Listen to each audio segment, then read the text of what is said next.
রাজা কৃষ্ণচন্দ্র, আমি এসেছি রে। চোখ খুলে দেখো বাবা, কে কে কে আপনি? আমি স্বামী খটখটানন্দ। আমি জানতে পেরেছি তোর মনে সুখ নেই, তাই তো সেই সুদূর হিমালয় থেকে ছুটে এলাম। ও, আপনি কি করে জানলেন সাধু বাবা? ওরে পাগল ছেলের কথা শোনো। সন্তানের মনের কথা যদি জানতেই না পারি, তাহলে কিসের তপস্যা আর কিসের ধ্যান? কি জেনেছেন সাধু বাবা? 3 দিন ধরে মনে কোনো সুখ খুঁজে পাচ্ছি না, নানান রকম চিন্তায় জর্জরিত হয়ে রয়েছি। তার মধ্যে আজ 3 দিন হলো রানী বাপের বাড়ি গিয়ে রয়েছে। সুখ কি তোর একার?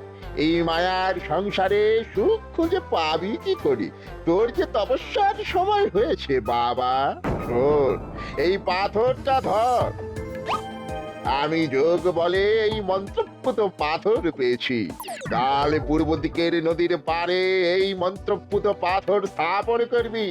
আমি চাই তুই নিজে এই পাথরের আরাধনা করিস। তাই ওইখানে এক কুটির বানিয়ে তুই একা থাকবি। একা? আর রানী? সংসারে দুঃখ ছাড়ার কিছুই নেই। তোর আসলে সুখ লুকিয়ে আছে ওই মন্ত্রপুত পাথরে। এই পাথর তোর মনে সুখ ফিরিয়ে আনবে আর এই গোটা রাজ্যে শান্তি বজায় রাখবে। ঠিক আছে বাবা।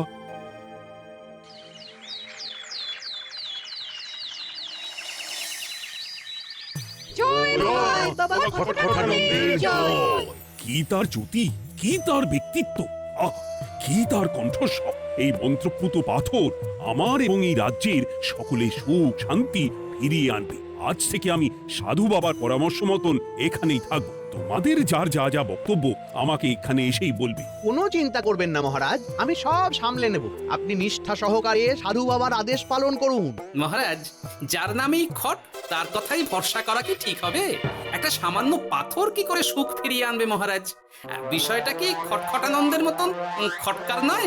এটা মোটেই সামান্য পাথর নয় গোপাল, এটা মন্ত্রপুত পাথর। আর এসব হচ্ছে বিশ্বাসের ব্যাপার। শুধু তোমার মতন ভাঁড় দিয়ে কি আর রাজ্য চলে? রাজ্য চালাতে গেলে ভক্তি, শ্রদ্ধা, আশীর্বাদও দরকার হয়। কি শাস্ত্রে বলে বিশ্বাসে মিলায় বস্তু তর্কে বহুদূর। কিন্তু মহারাজ, রাজ্যটাও তো চালাতে হবে। আপনি এখানে থাকলে এই রাজ্যের কি হবে মহারাজ?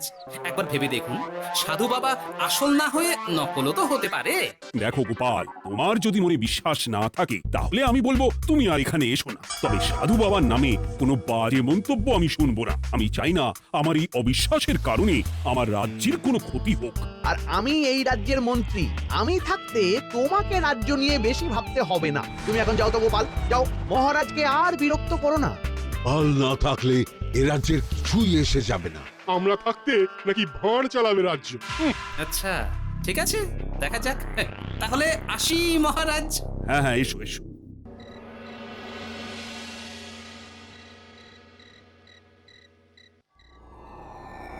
মহারাজ, রানী, তুমি ফিরে এসেছো? এ আমি কি শুনছি মহারাজ?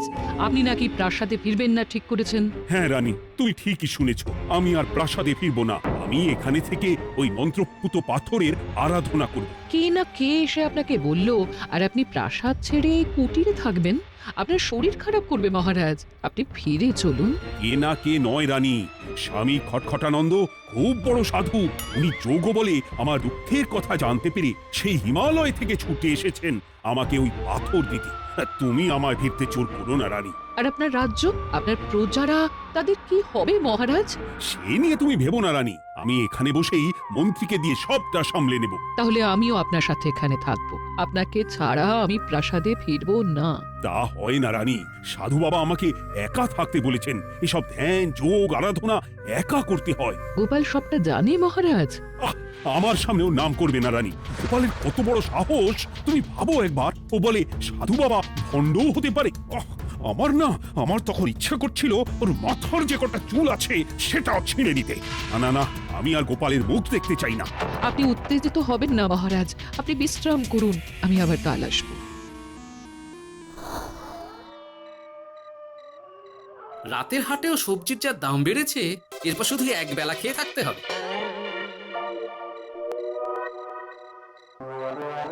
ভোলা, বাড়ি না গিয়ে এখানে বসে আছো কেন? দুঃখের কথা কি আর বলবো তোমায় গোপাল দাদা। বলোই না, শুনে দেখি। সামনে বর্ষা আসছে, বাড়ির ছাদটাও মেরামত না করলেই নয়, কিন্তু আমার কাছে তো এখন এত টাকা নেই। তাই ওই গিন্নির সাথে পরামর্শ করে গেলাম মহারাজের কাছে সাহায্য চাইতে। থামলে কেন, পুরোটা বলো। কি আর বলবো গোপাল দাদা, মহারাজের উত্তর শুনে আমি তো অবাক। সবই তো বুঝলাম ভোলা, কিন্তু আমার যে কিছুই করার নেই। সাধু বাবা বলেছেন আজ থেকেই রাজ্যের সব সুখ দুঃখের দায়িত্ব ওই মন্ত্রপুত পাথরে। তুমি চিন্তা করো না, এক কাজ করো, তোমার সমস্যার কথা গিয়ে ওই মন্ত্রপুত পাথরের কাছে জানাও। আর তোমরাও আজ থেকে তোমাদের যা চাওয়া পাওয়া আছে সব গিয়ে ওই পাথরকে জানাবে। হ্যাঁ, যা করার পাথরই করবেন। একবার যদি ওই সাধুকে হাতের কাছে পাই না, তাহলে ওই পাথর দিয়েই বেটার মাথা ফাটাবো। কিছু বললে গোপাল দাদা? না, কিছু বলিনি। যাও, তুমি বাড়ি যাও, চিন্তা করো না, দেখি কি করা যায়।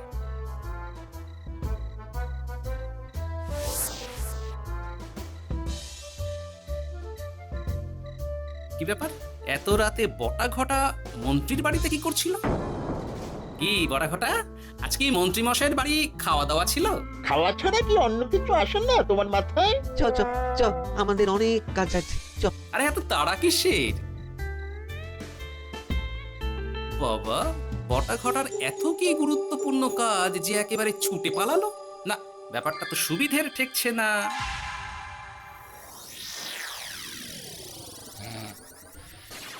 রাজা কৃষ্ণচন্দ্র, ওঠ বাবা, আমি এসেছি। সাধু বাবা, আপনি এসেছেন? কেমন আছিস বাবা? ভালো আছি বাবা, তবে মনে এখনো পুরোপুরি সুখ খুঁজে পাইনি। সুখ কি তোর একা? কি করে সুখ পাবি বাবা? এখনো তো তুই তোর সব আসক্তি থেকে মুক্ত হতে পারিসনি। আর কি কি করতে হবে আমায় বলে দিন বাবা। একটা কাজ বলবো, করতে পারবি? বলুন বাবা, আপনি যা বলবেন আমি তাই করব। এই রাজপাট তুই ছেড়ে দে, এসব থেকে নিজেকে মুক্ত করে তুই তোর সাধনায় মন দে, দেখবি তার ফল তুই পাবি। কিন্তু তাহলে রাজ্যের কি হবে? কে দেখবে সাধু বাবা? কেন, তোর মন্ত্রী? ওর থেকে ভালো লোক তুই আর পাবি না। ওই হচ্ছে তোর আসল শুভাকাঙ্ক্ষী, আমি যোগ বলে জানতে পেরেছি। আচ্ছা, তাই হবে। আর আর ওই গোপালটাকে যদি পারেন একটু সাহায্য করবেন বাবা। ওই তুচ্ছ গোপালকে নিয়ে তুই চিন্তিত হোস না, ওরে বুড়ি মন্ত্রী মশাই ফাটাবে। তুই যা, ঘুমো।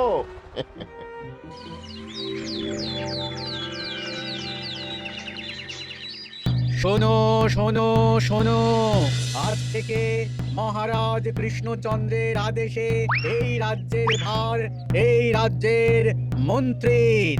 আর মহারাজ নিজে তার কুটিরে নিরিবিলিতে থাকতে চাইছেন। উনি চান না কেউ ওনাকে বিরক্ত করুক। তাই আজ থেকে যার যা সমস্যা সবাই মন্ত্রী মশাইকে জানাবে। মন্ত্রী মশাই যাকে যা বলবেন তাকে তাই শুনতে হবে। শোনো শোনো শোনো।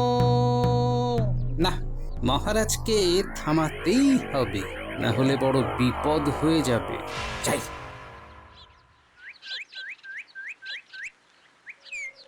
মহারাজ, এই ভুল আপনি করবেন না। মন্ত্রীর হাতে রাজ্যের ভার দিলে রাজ্যের সর্বনাশ হবে মহারাজ। দেখো গোপাল, আমি যেটা করেছি সেটা ঠিক বুঝেই করেছি। আমার সিদ্ধান্ত আর বদলাবে না। আর এই বিষয় নিয়ে আমি তোমার সাথে কথাই বলতে চাই না। মহারাজ, গ্রামবাসীরা আপনার এই সিদ্ধান্ত খুশি মনে মেনে নেয়নি। সবার কথা একবার ভেবে তারপর সিদ্ধান্ত নিন মহারাজ। একজন বাইরের লোকের কথায় কোনো সিদ্ধান্ত নেবেন না দয়া করে। গোপাল, তুমি যদি সাধু বাবার সিদ্ধান্তে প্রশ্ন তোলার চেষ্টা করো তাহলে আমি বাধ্য হব মন্ত্রীকে বলে এই রাজ্য থেকে তোমায় বিতাড়িত করতে। একজন সেই হিমালয় থেকে আমাদের উপকার করতে এলো আর তুমি তার বিরুদ্ধেই কথা বলছো। ছি ছি গোপাল, ছি। মজা, কি মজা! শুধু মুদ্রা, শুধু মোহর, যেদিকে তাকাবো শুধু সোনার মোহর আর সোনার মোহর। তুমি কি পাগল হয়ে গেলে? এখনো হয়নি গিন্নি, তবে এবার সত্যি সত্যি হয়ে যাব। এত সোনার মোহর একসাথে হাতে পেলে কেউ কি সুস্থ থাকতে পারে? আর বেশি দিন বাকি নেই যখন কৃষ্ণনগরের কোষাগারের মালিক হব আমি। আর মহারাজকে ছেড়ে দেবে? চিন্তা নেই, মহারাজ কিছুই করতে পারবেন না। তিনি এখন সাধু বাবার আদেশে পাথরের আরাধনায় ব্যস্ত। আর প্রহরীরা, তারা কিছু বলবে না? প্রহরীরা তো এখন আমার গোলাম। মন্ত্রী মশাই, মন্ত্রীমশাই আমরা এসেছি। ওই তো ওরা চলে এসেছে। ওরা কি করবে? ওরাই তো কোষাগার লুট করতে আমায় সাহায্য করবে। রাজকোষাগার হবে শুধু আমার আমার আমার।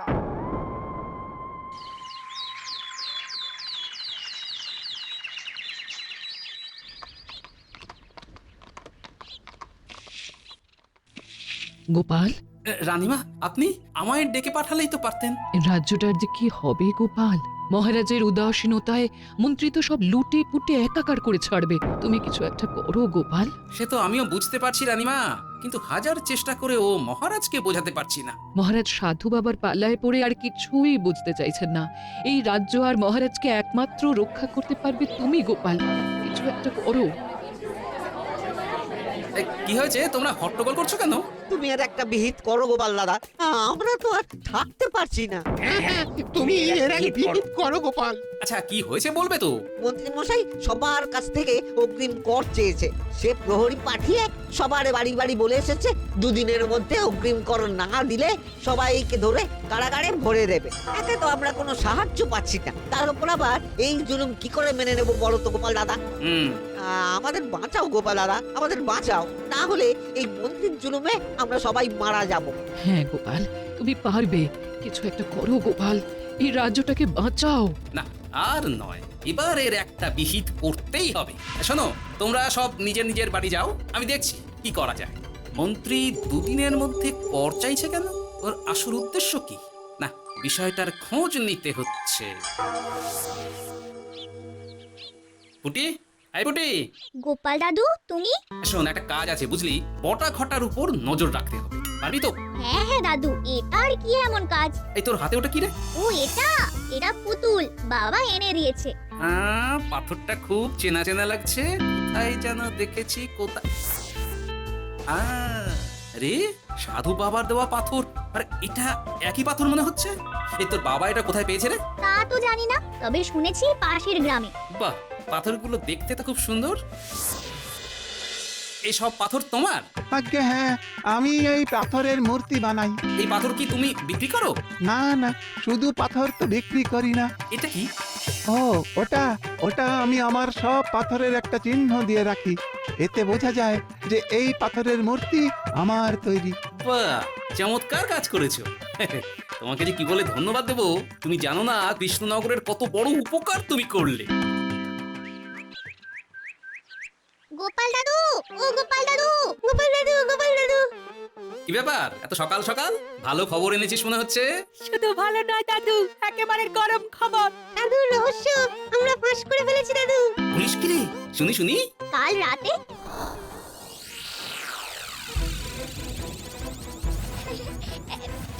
এত সোনা, এত মোহর আমি একসাথে কোনোদিন দেখিনি। ও, এসব আমাদের? হ্যাঁ গিন্নি, হ্যাঁ, এই সব আমাদের সব। ওরে বাবা, আমার তো বিশ্বাসই হচ্ছে না। ভাবলেই গায়ে কাঁটা দিচ্ছে। রে বটা, আজ সাধু সেজে মহারাজের কাছে গেছিলি? হ্যাঁ, মহারাজ তো আজ প্রায় পা ছুঁয়ে প্রণাম করতে যাচ্ছিলেন, কোনো মতে ঠেকিয়েছি। বলেছি প্রণাম নেওয়া আমার গুরুর বারণ আছে।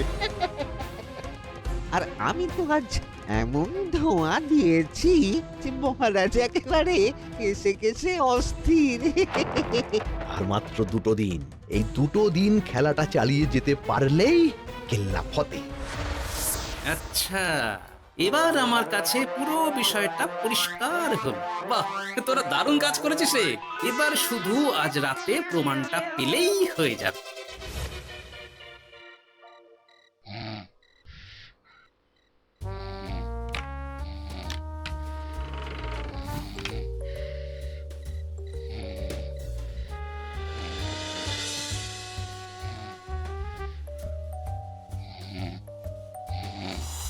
এই তো একে একে 2 মিলে যাচ্ছে। বাবা বাবা বাবা, এবার খেলা জমবে।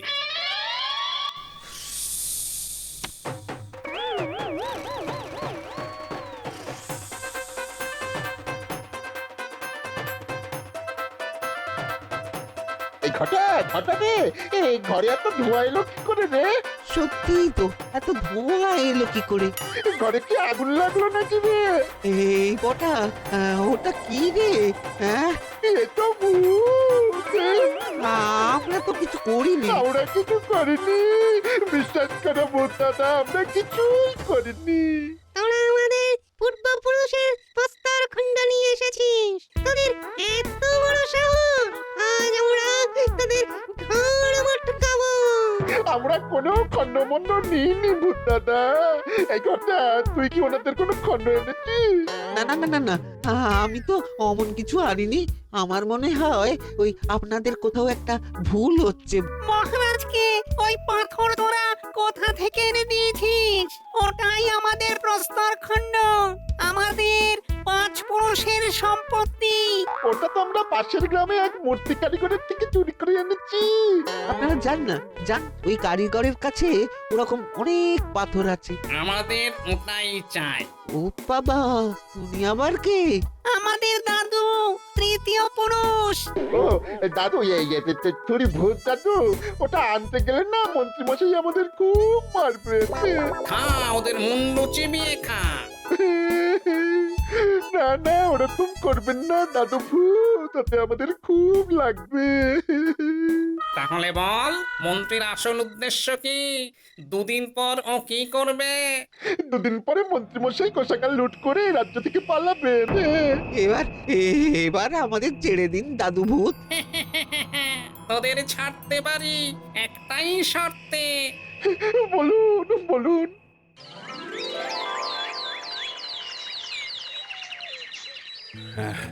রাজ্যের পরিস্থিতি কি? প্রজারা সবাই ভালো আছে তো?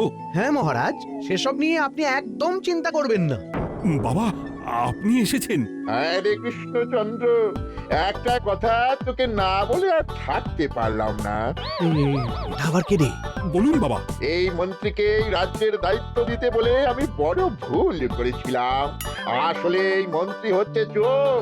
ও তোর কোষাগার ফাঁকা করে পালাবার মতলব করেছে। কি বলছেন বাবা? মন্ত্রী, উনি যা বলছেন সব সত্যি? না না মহারাজ, এই বটা কি হচ্ছে কি? বটা? তুমি সাধু বাবাকে বটা বলে ডাকছো কেন? আমি বলি কি বাবা, এই মন্ত্রীকে তুই শুলে দে। বটা, তুই থামবি? আমার খেয়ে আমায় ছুরি মারা? ওর কথা আপনি বিশ্বাস করবেন না মহারাজ। ও সাধু নয়, ও ভণ্ড। মানেটা কি? মন্ত্রী মশাই ঠিকই বলছেন মহারাজ, ও সাধু নয়, ও কৃষ্ণনগরের বটা। এসব আপনার আদরের মন্ত্রীর কাজ মহারাজ। মন্ত্রী আপনার রাজ্য লুট করার মতলব করেছে, তাই বটাকে সাধু সাজিয়ে আপনার মন জয় করে প্রথমে আপনাকে প্রাসাদ থেকে তাড়িয়েছে, তারপর রাজ্যপাট নিজের হাতে নিয়ে কোষাগার হাতিয়েছে। এই পাথর কিসের গোপাল? পাথর? পাথর এই কারিগরের মহারাজ।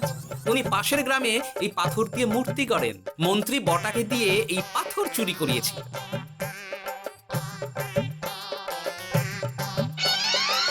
ওই পাথর আমার মহারাজ। আমি তোমার ছাড়বো না মন্ত্রী, তোমায় আমি শুলে দেব। প্রহরী, প্রহরী! কেউ আসবে না মহারাজ। প্রহরীরা এখন আমার কথা ছাড়া আর কারুর কথা শুনবে না। আমি এখন আপনাদের সামনে দিয়ে আপনার কোষাগার নিয়ে চলে যাব, আর আপনারা শুধু দাঁড়িয়ে দাঁড়িয়ে দেখবেন। রে ন্যাপলা পুঁটি গুলটে, মন্ত্রীকে বেঁধে ফেল। এত সোজা নয় গোপাল, দেখবে? প্রহরী, প্রহরী! চেঁচান চেঁচান, আরো জোরে চেঁচান, কিন্তু ফল হবে না। আপনার প্রহরীরা সব গ্রামবাসীর হাতে বন্দী। আমায় ছেড়ে দিন মহারাজ, আমার ভুল হয়ে গেছে। এমন ভুল আমি আর করবো না মহারাজ, আমায় ছেড়ে দিন। ছেড়ে দেব? তোমার ব্যবস্থা আমি করছি। কিন্তু গোপাল, আমার মনের সুখের কি হবে? আমি কি আর সুখী হতে পারবো না? কেন পারবেন না মহারাজ? রাজার আসল সুখ তো তার প্রজার সুখে। একদম ঠিক কথা বলেছে গোপাল। প্রজার সুখেই রাজার সুখ। ঠিক গোপাল, ঠিক। তুমি না থাকলে যে আমার কি হতো? জয় গোপালের জয়! জয় গোপালের জয়!